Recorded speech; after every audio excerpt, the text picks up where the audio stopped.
জুলাই আন্দোলনে আহতদের শারীরিক ক্ষতি বিবেচনায় ৩টি ক্যাটাগরিতে সহায়তা করা হবে।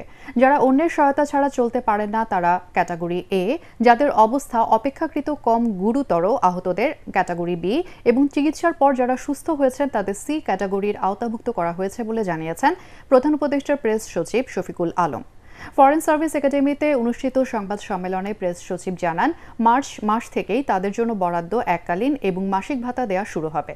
এছাড়া ৮৩৪ জন শহীদ পরিবারের সদস্যরা চলতি এবং আগামী অর্থবছরে পাবেন ৩০ লক্ষ টাকার সঞ্চয়পত্র এবং ২০,০০০ টাকা মাসিক ভাতা।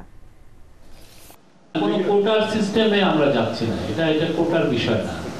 আর এটা এমন যে জেনারেশন আফটার জেনারেশন সেটাও না।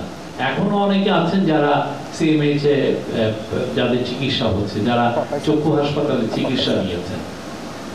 আমাদের কথা হচ্ছে যে গভর্নমেন্ট যারা শহীদ হয়েছেন, যারা আহত হয়েছেন তাদের পাশে গভর্নমেন্ট ইন্টারিম গভর্নমেন্ট দাঁড়িয়েছে।